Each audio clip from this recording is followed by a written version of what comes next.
we're gonna put some of the best all-time Royal Rumble winners into tiers. Let's start with the Tribal Chief, the head of the table, Roman Reigns. If this was just simply a main event tier list, you know, the Tribal Chief would have to be an S at this point. But if we're going strictly off of Royal Rumble wins, he's an F. This was one of the most poorly received Royal Rumbles ever. If you remember, this guy was getting booed 5 minutes before the match even ended. They brought out The Rock to come save it. The Rock got booed, and for that, the Tribal Chief, you get an F for me. Look, I'm a Roman Reigns stan. I acknowledge the Tribal Chief.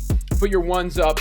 Check the t-shirt. I think he's making a case to be the GOAT, but I don't disagree with your assessment. It was a forgettable Royal Rumble, and it was a different incarnation of Reigns, so we can keep it at F. All right, let's go to Brock Lesnar, the Beast. You know, Gene, it's funny, he won it twice. But to me, what stands out is not a win, it's 2020, which is my favorite Royal Rumble ever. He entered at number 1, despite being the champ, through like the first 13 guys out, and for that performance alone, I'd give him an S. An S though? Like, I could give him an A for that Royal Rumble. You got 2 wins, you've got the record for most eliminations. I'm with A on this one. I can't give you an S, but that was an impressive Royal Rumble. Hulk Hogan, in some ways, he's kind of the first Royal Rumble winner. There were a couple winners before him, but when it sort of blew up into the mainstream, of course, it was the Hulkster who won back-to-back. They don't stand out completely in my memory because they're so long ago, but you have to pay some respect to the fact that it had a showdown with Ultimate Warrior. If you're of my generation, you realize how big a deal it was to have the Warrior and you know, Hulkamania in the ring at the same time. That moment with him and Ultimate Warrior was very epic. For that alone, as long as it's not below a B, I'm cool wherever we put the Hulkster. All right, why don't we go with a B? Woo! With Flair. 1992, there are a lot of people who argue that's the best Royal Rumble ever. He was in at the very beginning, lasted that entire match and won. In fact, it's probably his signature WWE moment other than getting kicked in the face by Shawn Michaels. I will say, he did come in at number 3 that year, so he wasn't the first entry to make it, but he did walk away with the gold in that year. You cannot put him any lower than an A, one of the greatest of all time. Put him right next to Brock, and to me, that makes the perfect sense. HBK, Shawn Michaels, I think he won back-to-back. He won 2, and he won from the very beginning of the match. Pro wrestling is about moments, right? And I will forever, it's etched in my memory, even though the rest of the participants weren't even that great that year, him holding on to the ropes and pulling himself back in to eliminate the British Bulldog. That's one of the all-time great Rumble moments. So for that, the sexy boy would get an S. The greatest performer ever, and he just shows out. You know you're getting a good show. Him in his prime, even in his later years, putting on classics. S for Mr. HBK. Glass-breaking, Hewitt, Stone Cold Steve Austin, 3-time Royal Rumble winner. The only 3 times. Obviously, that puts him in a class by himself. Also, talking about moments, I remember when he was checking his watch, capitalized that S in Stone Cold and put him up there. 2001 to me is the greatest Royal Rumble ever. The star power there. You got to see him and Rock kind of face off before their Mania. That happened a couple months later. Austin 316. Yeah, he belongs in the S right there. And that's the bottom line.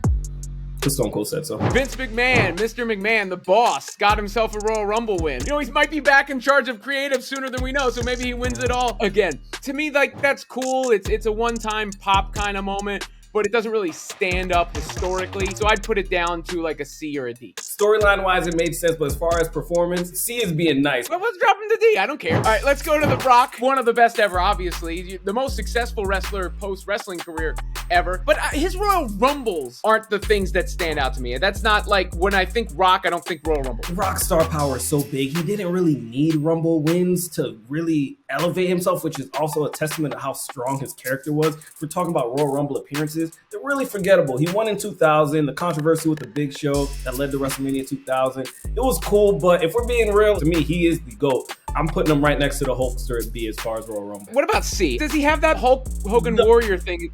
Is there anything like that for Rocky? The only reason I can't put him at C, because he did have that epic moment with Austin in 2001. Whenever his music hit, when he would come out from 2000 and 2001, the crowd went crazy. If you smell, to me, it's B. It doesn't matter what you think. Triple H had some memorable Rumbles and memorable appearances coming back for the Rumble. He's up in that A-B range. I agree 100%. Him coming back in 2002, but after that quadricep injury, the fans were crazy. The whole WWE universe was behind him at that time, and he performed. He delivered. To me, the game and 2-time winner, I gotta give him an A right next to Flair and Brock. Dave Batista.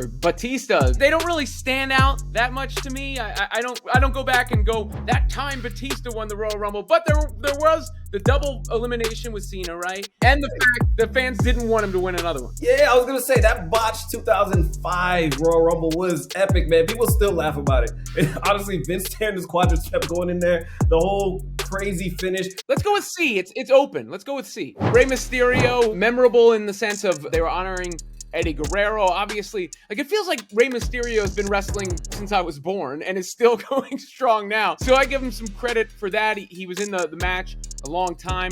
I'd put him around a C also. I gotta give him a B. So much pressure in that moment, even though it was a storyline and everyone knew Ray was gonna win, to still be able to perform in that pressure, not just the Royal Rumble, but leading all the way to Mania, he held his own. And to me, out of respect for Eddie and what that meant to WWE Universe at that time, I can't give him lower than an A. So B for me for Mr. 619. Undertaker, he's so unique. Of all the all-time greats, I think he's the one you least associate with championships or things like Rumble wins. Still, he had a great Royal Rumble victory. He had a showdown with Shawn Michaels, and they had their classic matches at WrestleMania, so I would probably give Taker a B. B works for me. That ending, if we're talking just strictly Royal Rumble endings, his showdown with Shawn Michaels was literally, it was a pick 'em. You didn't know who was going to come out on top. They definitely performed, and the fact we got them at WrestleMania 25 2 years later was epic. D-Range looking real nice, but that sounds good for me. Randy Orton, Viper. I love an RKO out of nowhere as much as anyone,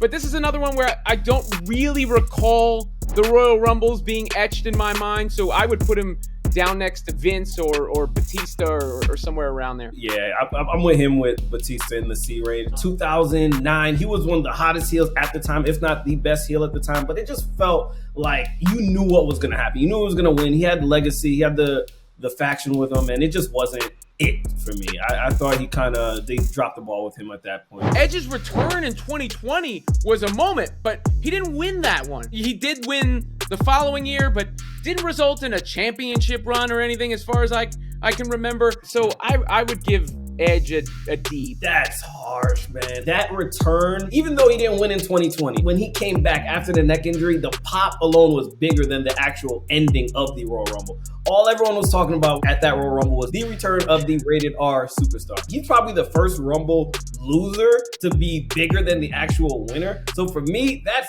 epic, and that puts him, for me, in the B range. What about C for the crowd? C for the crowd. Let the record show, Edge for me is a B, but I'll leave you with that. I don't really care. The editor can put him at B or C, but whatever you want. Let's see where John Cena winds up here. You know, he had that return moment at the Madison Square Garden, right? 2008. Yeah, return moment at Madison Square Garden. And for the record, John Cena's entrance music is a banger, right? It is a banger. That moment, his notoriety, the whole crowd reaction, everything that went along with it, I'm putting that up A, maybe S.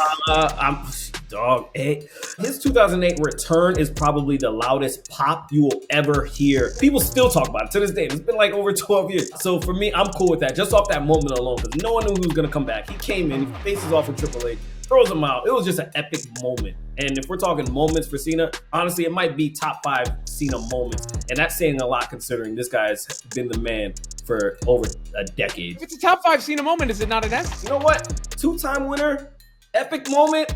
I'm not mad. Cena, Austin, I'm cool with that. Cena, Austin, Shawn Michaels, you've convinced me. I'm cool. S for John Cena. 5 knuckle shuffle him to the top.